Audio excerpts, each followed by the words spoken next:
Hello दोस्तों, आज हम पुनः आपके समक्ष उपस्थित हुए हैं एक नए चैप्टर के साथ, जो कि हमारा आज चैप्टर क्या है, सिंधु घाटी की सभ्यता। आज हम ये सिंधु घाटी की सभ्यता पढ़ने वाले थे, लेकिन सिंधु घाटी की सभ्यता हम डायरेक्ट नहीं पढ़ सकते हैं, क्योंकि उसके पहले का भी इतिहास है, जो कि हम आप लोगों के सामने उसकी पृष्ठभूमि को लेकर के आने वाले हैं। ठीक है, अब हम पढ़ेंगे क्या?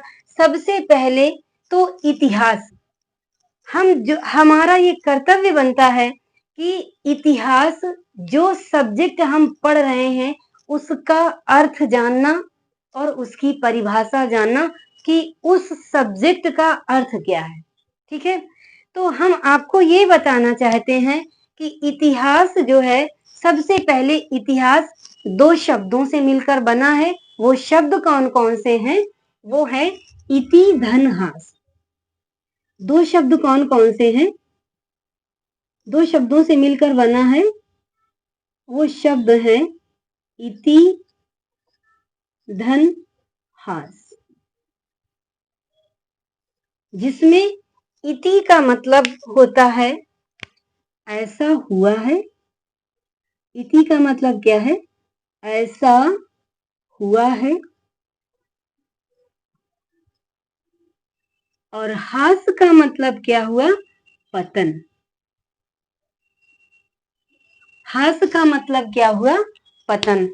साधारण रूप से हम कह सकते हैं कि अतीत की घटनाओं का क्रमबद्ध अध्ययन ही क्या कहलाता है? इतिहास कहलाता है। मीन्स अतीत में जो घटनाएं घटित हुई, उनका क्रमवार अध्ययन हम क्या कहते हैं? क्रमवार अध्ययन को हम क्या कहते हैं? इतिहास कहते हैं। तो हम थोड़ा सा परिभाषा आप लोगों के सामने लिख रहे हैं। तो उसका मतलब क्या है? अतीत की घटनाओं का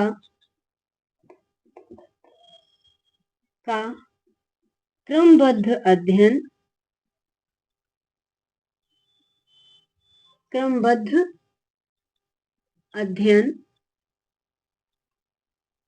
क्या कहलाता है? इतिहास कहलाता है। इतिहास कहलाता है। इतनी चीज समझ में आई ना? अब हमें क्या पता करना है कि इतिहास दो शब्दों से मिलकर बना है, इति धन हास। इति का मतलब है ऐसा हुआ है, और हास का मतलब पतन। साधारण शब्दों में भाषा क्या है? अतीत की घटनाओं का क्रमबद्ध अध्ययन ही क्या कहलाता है? इतिहास कहलाता है। ठीक है, अब हम क्या जानेंगे कि इतिहास का सर्वप्रथम उल्लेख कहाँ मिला है? तो वो मिला है अथर्ववेद में। जबकि इतिहास की परिभाषा सबसे पहले कहाँ पर की गई है? तो वो क्या होती, कहाँ पर की गई है? तो हमारा आंसर क्या होगा? महाभारत में। जनरली ये होता है हर एक स्टूडेंट्स के साथ में कि आयोग क्वेश्चन पूछता है कि इतिहास का सर्वप्रथम उल्लेख कहाँ मिला है, या क्वेश्चन आ गया कि इतिहास की परिभाषा सर्वप्रथम कहाँ दी गई है। तो हर एक कैंडिडेट उसको एक ही समझ लेता है। अगर आपने पढ़ा नहीं है, आपको जानकारी नहीं है, तो आप यही समझ लेते हैं कि इतिहास का सर्वप्रथम परिभाषा या इतिहास का सर्वप्रथम उल्लेख मतलब एक ही है, लेकिन ये गलत है। ठीक है, तो आइए हम जानते हैं कि इतिहास का सर्वप्रथम उल्लेख कहाँ पर मिला है। सर्वप्रथम उल्लेख कहाँ पर मिला है? तो वो कहाँ है? अथर्ववेद में। कहाँ है प्यारे बच्चों? सर्वप्रथम उल्लेख कहाँ मिला है? अथर्ववेद में। वहीं पर सर्वप्रथम इतिहास की परिभाषा कहाँ पर दी गई है? तो परिभाषा की बात आती है तो वो कहाँ पर दी गई है? महाभारत में। ठीक है बच्चों, अब अथर्ववेद आप जानते होंगे कि वेदों की रचना किस युग में हुई? वैदिक काल में हुई वेदों की रचना। मुख्य रूप से वेद कितने थे? 4 थे। ऋग्वेद, यजुर्वेद, सामवेद और अथर्ववेद। यही जो लास्ट का अथर्ववेद है, इसी उसमें जो है सबसे पहले इतिहास जैसे शब्द का उल्लेख सर्वप्रथम पहली बार मिला। ठीक है, तो अब ये हुआ। अब इसके बाद में क्वेश्चन आता है कि इतिहास का सर्वप्रथम प्रयोग कहां पर किया गया? तो हमारा आंसर क्या होता है? यूनान में। क्या हमने बोला कि सर्वप्रथम इतिहास का प्रयोग कहां पर किया गया? तो आंसर हमारा क्या होता है? यूनान। यूनान में एक महोदय थे, हेरोडोटस महोदय, जिन्होंने सबसे पहले इतिहास लिखा। वहां पर यूनान की कुछ राजनीतिक स्थितियां ऐसी थी, राजनीतिक स्थिति में इस तरह से उथल पुथल मची हुई थी कि उनके मन में ये आया कि क्यों ना हम इन घटनाओं को संकलित कर एक जगह हम लिखें, ताकि आने वाली पीढ़ी को ये पता चल सके कि कौन सी घटना पहले घटी और कौन सी घटना बाद में घटी। कहते हैं आवश्यकता आविष्कार की जननी होती है। तो सेम इनके साथ भी, हेरोडोटस महोदय के साथ भी ये घटी घटना। तो इनको जब ये लगा कि नहीं, ये जो यहाँ की राजनीतिक स्थिति है, तो इसकी घटनाओं का क्रमवार अध्ययन, क्रमवार वर्णन अगर हम करना चाहते हैं तो हमें एक पुस्तक लिखनी होगी। तो उन्होंने पुस्तक एक लिख डाली, कौन सी? हिस्टोरिका, जो कि पहली ऐतिहासिक पुस्तक है कही जाती है। प्राचीन काल में जो है सबसे ऐतिहासिक पुस्तक पहले कौन सी? 600 बीसी पूर्व की जो पुस्तक है वो कौन सी है? हिस्टोरिका। तो हेरोडोटस महोदय ने जब पहली बार इतिहास लिखा तो उनको क्या मान लिया गया? इतिहासकारों ने मान लिया कि हेरोडोटस महोदय को ही इतिहास का जनक मान लिया। ठीक है, तो इतिहास का जनक किसे कहा जाता है? इतिहास का जनक, इतिहास का जनक किसे कहा जाता है? तो हमारा आंसर क्या होगा? हेरोडोटस का। हेरोडोटस। इनकी पुस्तक क्या थी? पुस्तक का नाम था इनकी हिस्टोरिका। पुस्तक कौन सी थी? हिस्टोरिका। इसी हिस्टोरिका पुस्तक में ही इन्होंने सबसे पहले ऐतिहासिक घटनाओं का क्रमवार वर्णन किया। ठीक है, इसीलिए इनको इतिहास का जनक मान लिया गया। जनक का मतलब क्या होता है कि जिस चीज को सबसे पहले जिसने प्रयोग किया बहुत बेहतर तरीके से, उसी को जनक मान लिया जाता है। तो इस तरह से इतिहास के जनक कौन कहलाए? हेरोडोटस। ठीक है, तो ये क्या था? ये था इतिहास का इतिहास। समझ में आया बच्चों? तो एक बार हम फिर से रिवीजन करवाते हैं कि इतिहास दो शब्दों से मिलकर बना है। वो शब्द कौन से हैं? इति धन हास, जिसमें इति का मतलब है ऐसा हुआ है, हास का मतलब है पतन हो गया है। साधारण शब्दों में हम कह सकते हैं कि अतीत की घटनाओं का क्रमबद्ध अध्ययन ही क्या कहलाता है? इतिहास कहलाता है। ठीक है प्यारे बच्चों, इसके बाद में सर्वप्रथम इतिहास का उल्लेख कहाँ मिलता है? तो आंसर हमारा होगा अथर्ववेद में। वहीं पर इतिहास की जो परिभाषा है तो वो कहाँ पर मिलती है? महाभारत में। यहाँ तक क्लियर है? अब इसके बाद क्या आता है? इतिहास का सर्वप्रथम प्रयोग कहाँ पर किया गया? तो हमारा आंसर क्या होगा? यूनान। इसी यूनान के जो है ये हेरोडोटस थे, जिन्होंने सबसे पहले इतिहास लिखा, और वो पुस्तक इनकी कौन सी थी? हिस्टोरिका। यहां तक क्लियर हो गया ना? चलिए, अब इसके बाद में हम आगे बढ़ते हैं कि इतिहास, ये तो इतिहास का इतिहास हो गया। अब हम आगे बढ़ते हैं, और आगे बढ़ने के लिए हम क्या करते हैं कि इतिहास के अध्ययन की सुविधा की दृष्टि से हमने जो है इतिहास को 3 भागों में पार्टीशन किया है। तो वो 3 भाग कौन कौन से हैं? इतिहास के 3 भाग जो हमने पार्टीशन किया, तो उस पार्टीशन के 3 भाग कौन कौन से हैं? पहला है प्रागैतिहासिक काल, प्रागैतिहासिक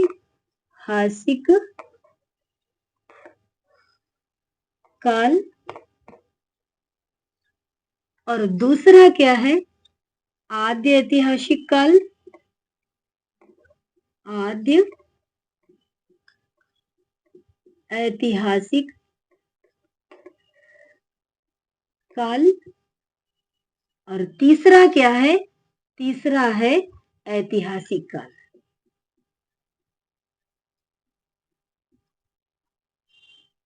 ऐतिहासिक काल। यहां तक समझ में आया ना? क्लियर हुआ ना? इतिहास को हमने कितने भागों में बांटा है? इतिहास को हमने 3 भागों में बांटा है। यहां पर डालते हैं इतिहास का वर्गीकरण।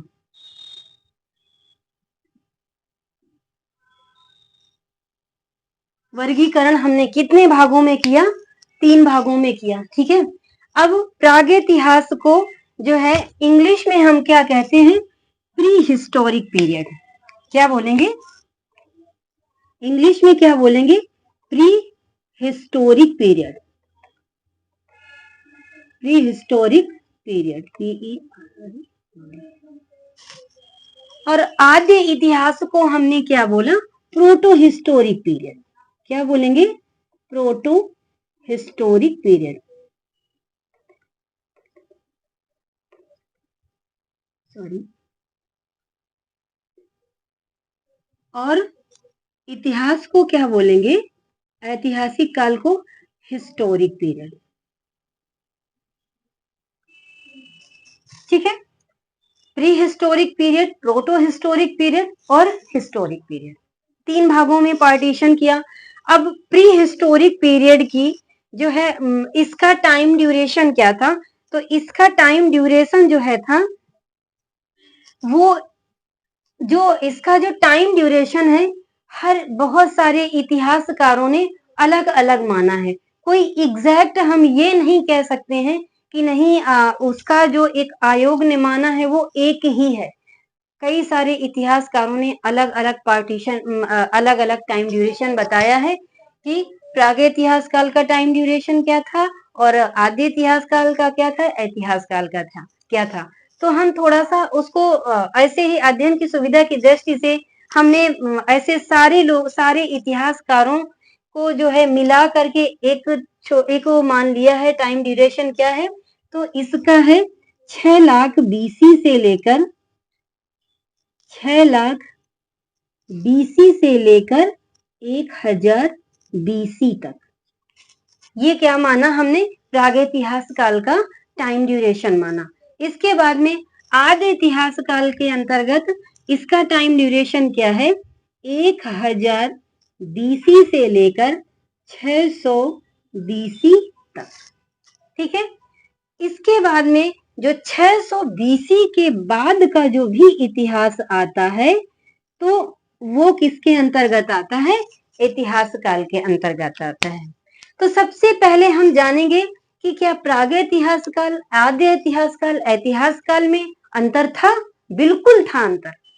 अंतर था और मुझे आपको अंतर बताना है, तभी तो हमने इसको पार्टीशन किया है कि आप समझे और जाने कि तीनों में अंतर क्या है। तो तीनों में अंतर ये है, प्रागैतिहास काल का मतलब है कि जहां पर लिखित विवरण नहीं मिले हैं और वहां की प्राप्त वस्तुओं के आधार पर हमने इतिहास का लेखन कर दिया, वो क्या कहलाया? प्रागैतिहास काल कहलाया। समझ में आया ना? कि जहां पर लिखित विवरण नहीं मिले हैं वहां पर प्राप्त वस्तुओं के आधार पर हमने जो इतिहास लेखन का कार्य किया तो वो क्या कहलाया? प्रागैतिहास काल कहलाया। यहां तक क्लियर ना? अब आता क्या है? आद्य इतिहास काल। आद्य इतिहास काल के अंतर्गत क्या क्या आता है कि जहां पर लिखित विवरण तो प्राप्त हुए हैं, आद्य इतिहास के अंतर्गत यहाँ पर लिखित विवरण तो प्राप्त हुए हैं, लेकिन यहाँ की लिपि को अभी तक नहीं पढ़ा गया है। तो ये किसके अंतर्गत आएगा? आद्य इतिहास काल के अंतर्गत आएगा। यहाँ पर इनकी लिपि थी लेकिन पढ़ी नहीं गई, तो ये किसके अंतर्गत हम रखेंगे? आद्य इतिहास काल के अंतर्गत रखेंगे। लेकिन जो ऐतिहासिक काल है, ऐतिहासिक काल में 600 बीसी के बाद जो इतिहास लिखा गया, इसका क्रमबद्ध विवरण मिला और इनकी सॉरी इतिहास को भी पढ़ा गया, तो ये क्या कहलाया? ऐतिहासिक काल कहलाया। क्लियर है ना यहाँ तक? तो हम थोड़ा सा लिखते हैं कि प्रागैतिहास काल का मतलब क्या है? जहां पर लिखित विवरण नहीं प्राप्त हुए, लिखित विवरण नहीं प्राप्त हुए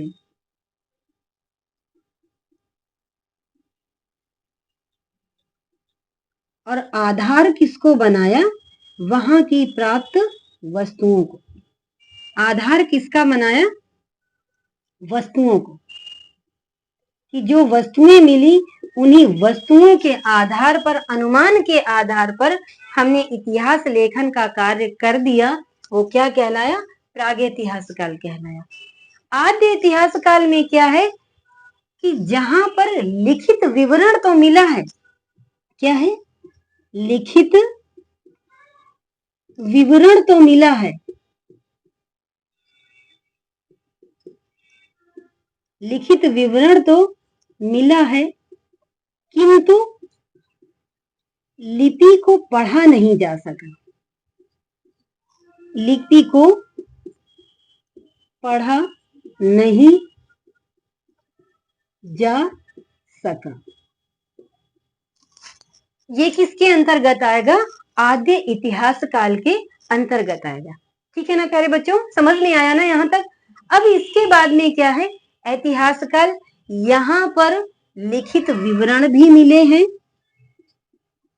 लिखित विवरण भी प्राप्त हुए हैं और क्या है? इनकी लिपि भी पढ़ी गई है, लिपि पढ़ी गई है। ठीक है, ये किसके अंतर्गत आएगा? ऐतिहासिक काल के अंतर्गत आएगा। समझ में आया ना? यहाँ तक क्लियर हो गया। अब यहाँ पर प्रागैतिहास काल के अंतर्गत इनका लिखित विवरण नहीं मिला है, तो आपके मन में क्वेश्चन उठना चाहिए। वो क्वेश्चन क्या उठना चाहिए कि लिखित विवरण नहीं मिला है, इसका मतलब है कि यहाँ के लोग निरक्षर थे। यहाँ का समाज कैसा था? निरक्षर समाज था। तो हम क्या लिखेंगे कि यहाँ का जो है समाज कैसा था? तो वो था निरक्षर। सॉरी, समाज यहाँ का कैसा था? समाज यहाँ का कैसा था? तो समाज था यहाँ का निरक्षर। ठीक है भाई, आप जनरल छोटी सी बात है, अगर कोई व्यक्ति पढ़ा लिखा नहीं है और वो अंगूठा लगा रहा है, तो आप इससे अनुमान लगा लेंगे ना कि ये अंगूठा लगा रहा है, इसका मतलब है ये निरक्षर व्यक्ति है, पढ़ा लिखा हुआ व्यक्ति नहीं है। तो यहाँ पर लिपि नहीं मिली, कोई इनका लेखन कार्य नहीं मिला, तो उसी के आधार पर हमने क्या मान लिया? ये समाज कैसा था? यहाँ का निरक्षर था। वहीं पर अब यही पॉलिसी हम यहाँ अप्लाई करते हैं कि यहाँ पर लिपि तो मिली है लेकिन पढ़ी नहीं गई है। तो लिपि मिली है, इसका मतलब यहाँ का समाज कैसा था? साक्षर था। तो ये जो आद्य इतिहास का समाज था, तो यहाँ का समाज कैसा था? तो वो था, यहाँ का समाज कैसा था? साक्षर था और पढ़ा लिखा नहीं था। साक्षर था, पढ़ा लिखा नहीं था। तो इस तरह से हमें क्या पता चलता है कि आद्य इतिहास काल का समाज जो था वो साक्षर था। लिपि नहीं पढ़ी लिखी गई है, नहीं पढ़ी गई है, लेकिन फिर भी हम ये अनुमान लगाते हैं कि ये समाज साक्षर था। ठीक है, अब इतिहास काल के अंतर्गत यहाँ पे तो समाज तो साक्षर था ही, समाज ना साक्षर होता तो ऐतिहासिक विवरण हमें कैसे मिलते, नहीं मिल सकते थे। तो यहाँ पर तो इतिहास काल में जो है समाज भी साक्षर मिल रहा है, लिखित विवरण भी मिल रहे हैं, इनकी अपनी लिपि भी मिल रही है। ठीक है, अब वो आते हैं क्या, हम जानते हैं कि प्रागैतिहास काल को हमने 3 भागों में बांटा है, जो कि वो कौन कौन सा है, प्रागैतिहास काल को भी हमने 3 भागों में बांटा है। प्रागैतिहास काल को 3 भागों में बांटा है, तो वो कौन कौन से हैं, वो है पाषाण, पुरा पाषाण काल, पुरा पाषाण काल, दूसरा क्या है मध्य पाषाण काल, मध्य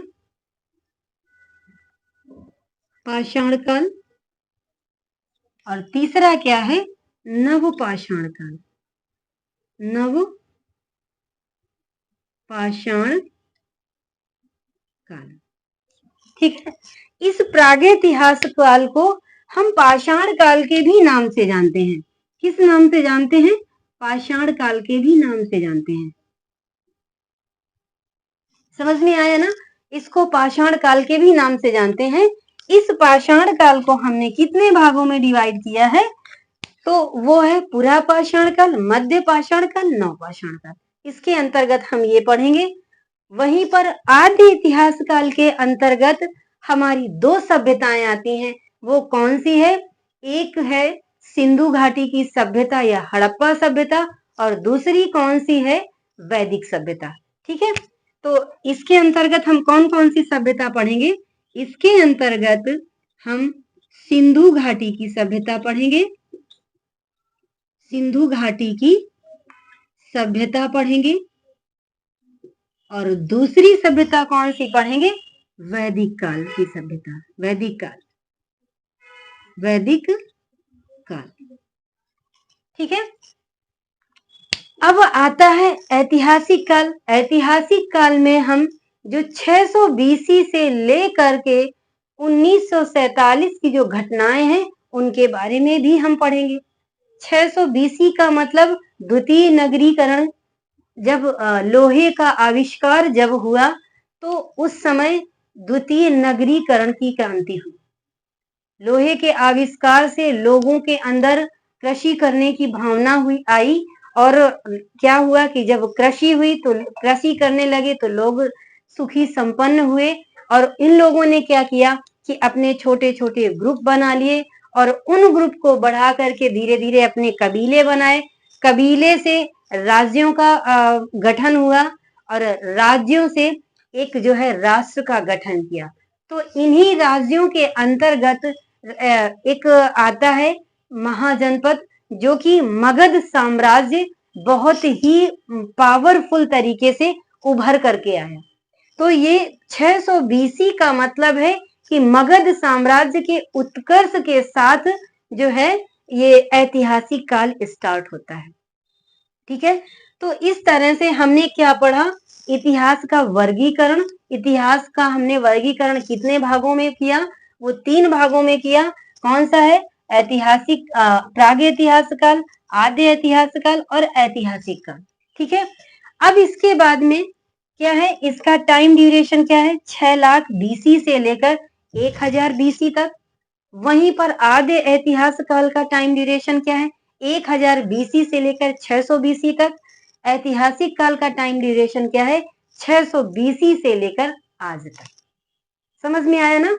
अब इसके बाद में क्या है, प्रागैतिहास काल का मतलब क्या है, जहां लिखित विवरण नहीं प्राप्त हुए हैं, वस्तुओं को आधार बनाकर हमने इतिहास लिख दिया, तो वो क्या कहलाया, प्रागैतिहास काल कहलाया। प्रागैतिहास काल का अन्य नाम क्या है, पाषाण काल के भी नाम से जानते हैं।